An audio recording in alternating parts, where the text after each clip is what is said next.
Jésus, faites de beaux applaudissements. Quand nous regardons la parole de Dieu, nous voyons des choses dont nous ignorions l'existence. Même si nous étions très souvent habitués à réciter ces versets. Je vais parler dans un instant du psaume 91 et je vais vous montrer les joies, les promesses qu'il y a là pour ceux qui aiment Dieu avec dévouement, vous allez voir qu'il est très important pas seulement aimer mieux, mais de l'aimer avec dédication, avec énergie. Vous faites vraiment l'œuvre de Dieu comme elle doit être faite. Ouvrez s'il vous plaît le psaume 91, c'est le 14. « Puisqu'il est attaché à moi, je le délivrerai. Je le protégerai puisqu'il connaît mon nom. Il fera appel à moi et je lui répondrai. Je serai avec lui dans la détresse, je le délivrerai et je l'honorerai. Je le comblerai de longs jours et je lui ferai voir mon salut. » Bon, nous savons déjà qu'aimer Dieu, c'est bien plus qu'une déclaration. Hein. Je t'aime, je t'aime, je t'aime. Ça, ce n'est pas vraiment aimer Dieu. Hein. Là, dans l'évangile de Jean, pour ceux qui ne le connaissent pas encore, je vais le lire. Hein. Le chapitre 14, 21, le Seigneur Jésus définit ce qu'est aimer Dieu et ce qu'est aimer lui. Hein. Celui qui a mes commandements et qui les garde, c'est celui qui m'aime. Et celui qui m'aime sera aimé de mon Père, je l'aimerai et je me ferai connaître à lui. Verset 23. Jésus lui répondit, « Si quelqu'un m'aime, il gardera ma parole et mon Père l'aimera. Nous viendrons vers lui et nous établirons domicile chez lui. » Nous devons connaître les commandements et les garder avec énergie, avec dévouement. Alors, vous pouvez voir que la Bible sacrée dit « Car si votre justice, c'est Jésus qui dit cela, ne surpasse pas celle des scribes et des pharisiens, vous n'entrerez point dans le royaume des cieux. » Alors, vous qui voulez posséder les promesses du psaume 80, le psaume 91, 14, 15 et 16, que devez-vous faire ? Vous devez vous dédier à trouver les commandements et à réaliser les commandements, mais avec ce plaisir, ce goût de la chose, ce dévouement. Puisqu'il est attaché à moi, alors il m'a aimé avec dévouement, et il dit ici, je le délivrerai. Enfin, Dieu va aimer, Dieu va réaliser la parole. Et si le mal vient contre nous, si nous sommes conscients que le mal vient, Dieu nous inspire et nous utilisons la parole et nous nous délivrerons du mal. Et souvent, nous n'avons même pas conscience de ce qui est programmé, mais Dieu lui-même entre en action et nous délivre. Il nous délivre du mal. Et il ne s'agit pas d'être une personne religieuse. Missionnaire, moi je prie tous les jours, 2 heures à genoux par terre et je fais ceci. D'accord, si vous pensez que c'est bien, faites-le, mais ce n'est pas ce que demande la Bible. Donc ce n'est pas en étant excessif que cela va vous aider, en quoi que ce soit. Ce que la Bible dit, c'est que vous devez chercher à savoir ce que Dieu veut que vous fassiez et le faire avec dévouement, avec énergie. Ce qu'il veut que vous ne fassiez pas et ne pas le faire avec grande satisfaction. Je ne le fais pas car mon Dieu me l'interdit. Cela ne m'affecte pas. Maintenant que mon Dieu m'a touché pour que j'agisse, je vais pratiquer. Et qu'est-ce qui me touche ? Ce qui est dans la Bible sacrée. Il n'y a pas toutes ces histoires de Dieu qui dit de nouvelles choses, que Dieu enseigne des choses que personne ne sait. Non, personne ne sait, non. Tout est déjà dans la Bible sacrée. Il nous parle quand il ouvre la parole et nous comprenons que la parole nous dit. Et là, nous prenons alors position avec foi, avec détermination, avec dévouement. Et Dieu s'en réjouit. Puisqu'il est attaché à moi, je le délivrerai. Et il va faire plus encore. Je le protégerai puisqu'il connaît mon nom. Donc, en plus d'avoir les commandements et de les garder, en plus de ça, nous devons connaître alors le nom de Jésus. Le connaître comment ? En expérimentant, en essayant, en utilisant le nom de Jésus contre la tentation, contre la douleur, contre tout problème qui arrive. D'accord, il vient contre moi, Seigneur Dieu, j'entre dans ta présence maintenant, car je vais utiliser le nom du Seigneur Jésus. Et au nom de Jésus, je prends toute la force du mal, je me délivre du mal, je me défais de cette menace malveillante, et je vais faire ce que Dieu a mis dans mon cœur. Donc, vous avez connu le nom de Jésus, vous avez utilisé le nom de Jésus a opéré dans votre vie. Et qu'est-ce que Dieu promet de faire? De vous mettre dans un lieu très haut, spirituellement parlant, où l'ennemi ne peut vous atteindre. Il peut sauter, il peut s'esforcer, mais là où vous êtes, il ne vous atteindra jamais. Mais le contraire est également vrai. Si vous ne faites pas attention au nom de Jésus, j'aime aller à l'église car elle est jolie, les louanges sont bonnes, la parole est bonne, mais je ne suis pas très impliqué avec Dieu. Et quand alors viennent les problèmes, vous n'aurez pas la force de lutter contre le mal. Vous n'aurez pas cette onction pour briser le jeu de l'ennemi. Vous allez souffrir. Et Dieu ne vous fournirait pas cette position spirituelle, non. Toujours, vous aurez toujours des problèmes. Il y a des gens comme ça. Même s'ils sont de Dieu, ils ne font que trébucher. Mais missionnaire, c'est ma condition physique. Non, ce n'est pas vrai. C'est votre condition spirituelle, ça c'est vrai. C'est parce que vous n'êtes pas avec Dieu. La foi, c'est plus ou moins comme l'eau. L'eau ne monte pas plus haut que son niveau. Non, c'est impossible. Et la foi, c'est un peu la même chose. Elle n'opère pas plus que vous avez de Dieu. Alors, vous dites, j'ai foi. Mais c'est la foi de bon marché, là, une foi simple. Elle continue là, j'ai foi. Jésus va venir me chercher, il va m'emmener au ciel, il va me pardonner mes péchés, et ça va aller. Mais si vous faites les choses avec dévouement, c'est différent. Non. Je vais chercher la bénédiction de Dieu, je vais faire l'œuvre du Seigneur. Je vais prendre possession de ce qui est mien. Mon frère, ce que vous devez trouver en vous, c'est quoi? L'onction de Dieu. Jésus dit que personne ne trouve de raison dans les brousses. C'est impossible, il n'y a pas de raisin là-dedans. Les charbons, ces plantes basses, la pleine d'épines, elles ne produisent pas de figues non plus. Vous devez vous dépasser. Vous devez regarder la parole Dieu. Peu importe si mon mari, mon épouse, mon fils, mon père, ma mère, si ma fille est à ton service, je vais te servir. Je vais te connaître. Je veux te servir tellement que les autres alors vont m'imiter. Et vous ne devez pas sortir d'ici et retourner dans le mal, non. Mon missionnaire, je suis si faible, vous vous détruisez, vous.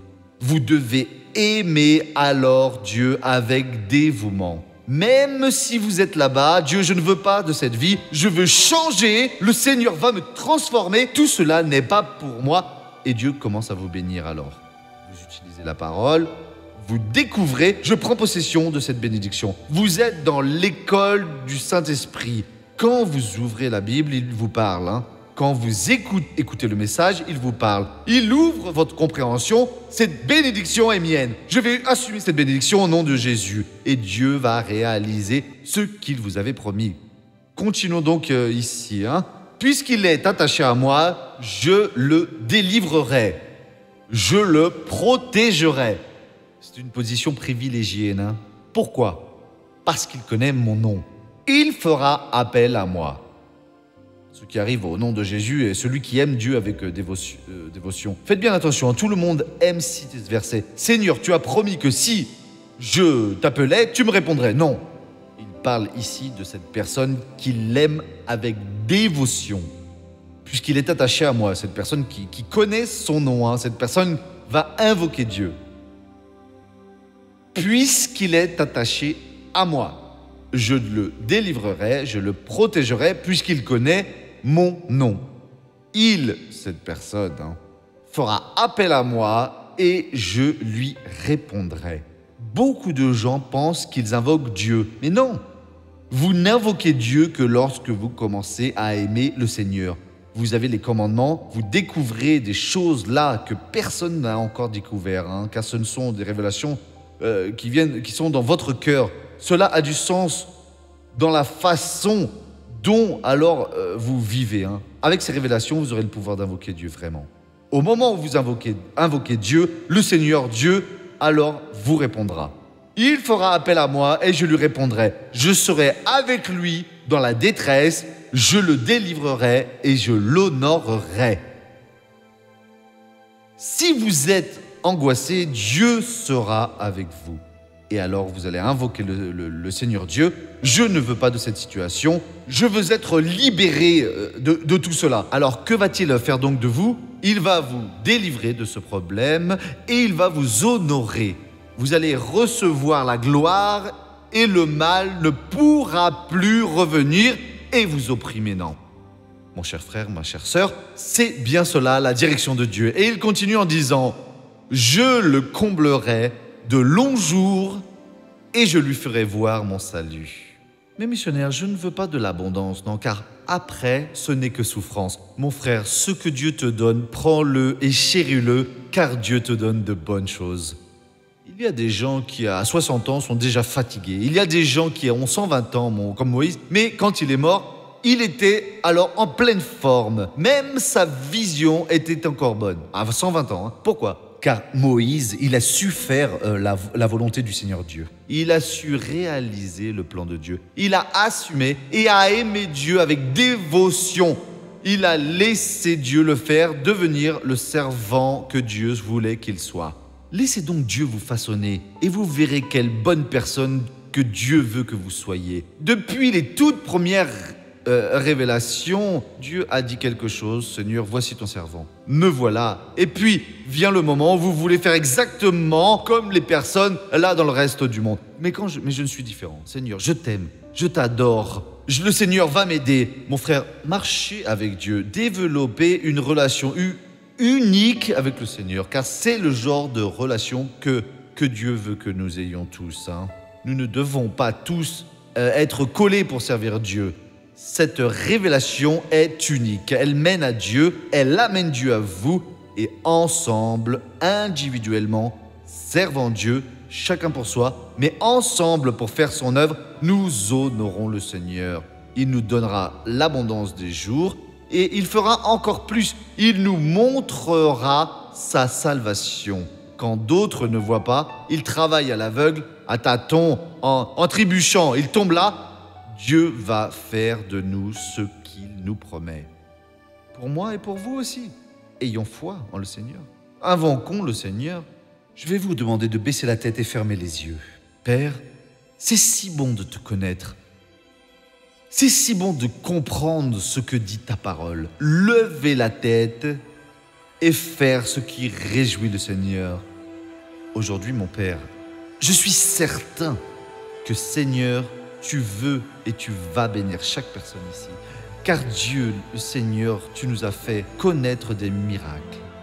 Et il y a des personnes qui ont besoin d'aide, besoin de secours. Le corps ne répond pas comme il devrait répondre. L'ennemi agit. Et si cette personne ne se réveille pas et qu'elle continue à faire ce qu'elle fait, aujourd'hui, cela va continuer ainsi. Mais si elle se laisse façonner, si elle est intrépide, si elle n'est pas timide, si cette personne n'a pas peur, si cette personne est une servante obéissante, oh mon Dieu, elle réussira à voir ce que les autres ne voient pas, car elle va t'aimer avec dévotion. Mon Dieu, elle va connaître ton nom, elle va t'invoquer, oh Dieu, et Seigneur, tu vas la libérer, tu vas la sauver de l'angoisse, tu vas l'honorer, lui donner l'abondance de jours et elle va pouvoir voir, elle va voir ce que la salvation de Dieu. Souvent, le Seigneur doit utiliser l'homme pour aider cette personne. Ce n'est pas le Seigneur directement, car elle ne suit pas les règles basiques. Elle ne pratique pas les préceptes saints. Mais quand, ô Dieu, quelqu'un décide, même s'il a perdu des années en errant, il décide de suivre ta parole, Seigneur, tu ouvres ta porte et Seigneur, tu bénis. Et la vie de cette personne est enrichie. C'est pour cela, Dieu, que j'unis ma foi à celle de cette personne. Il y a toujours quelqu'un qui prie avec moi maintenant, quelque part dans le monde, et qui demande un miracle. Je m'unis à ces personnes maintenant. Et je suis avec vous dans cette prière et je dis, mal, sors de cette personne. Mal, sors de cette vie. Je libère cette personne au nom de Jésus. Et vous dites, merci Seigneur. Voyons maintenant le feuilleton de la vie réelle.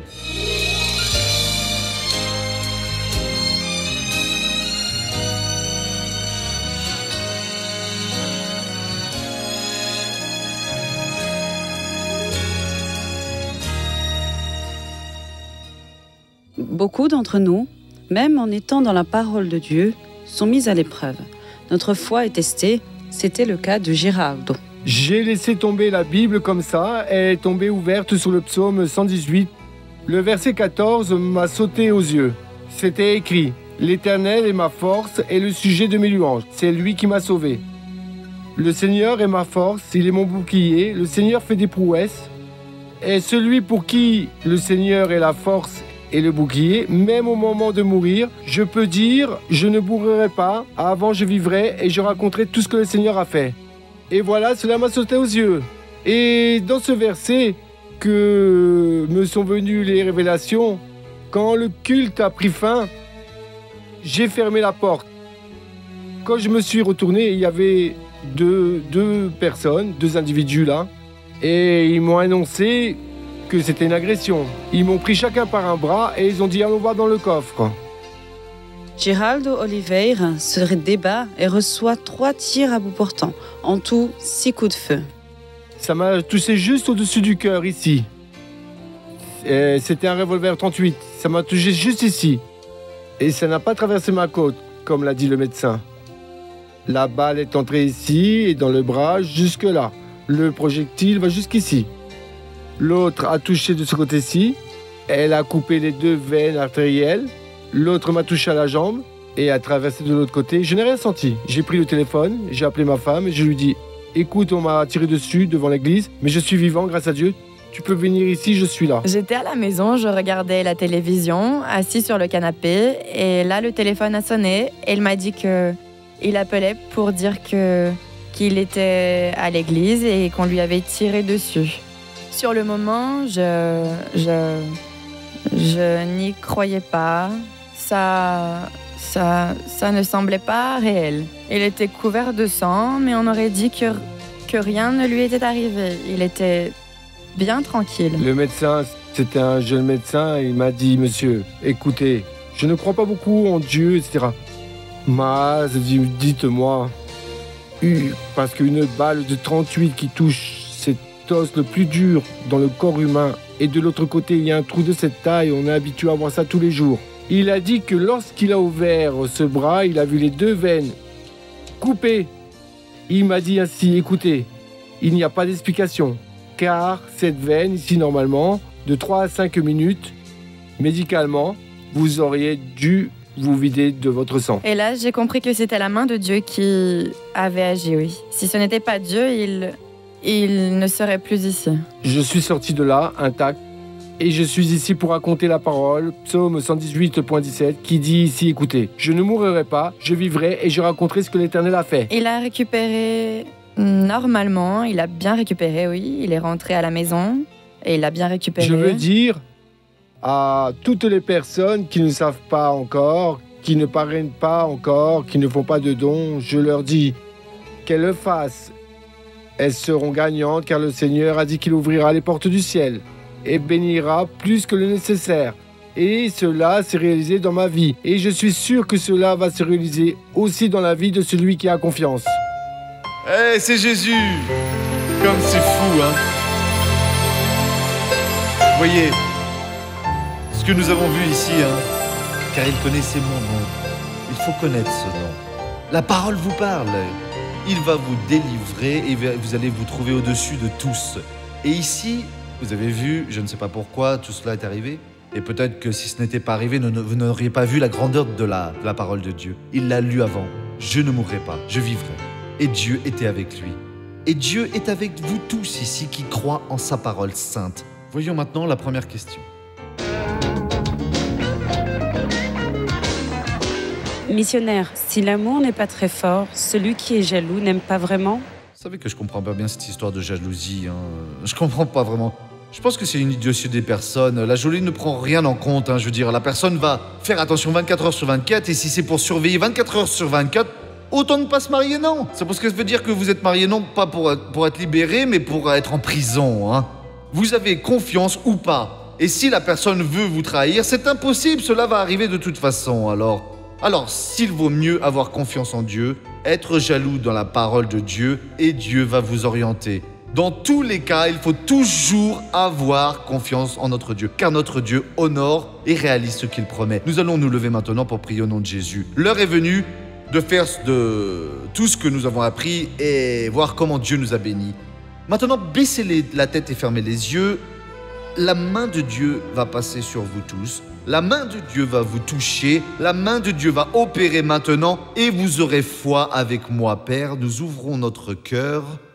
Seigneur, tu nous as parlé ici aujourd'hui, Père, la bonne manière de te servir, ce n'est pas de manière relâchante, non, ô Dieu, de manière décidée, avec dévotion. C'est ainsi que nous nous préparons, ô Dieu, pour faire un voyage, que nous nous préparons pour un entretien d'embauche, pour vendre un produit, ô mon Dieu, pour participer à un concours.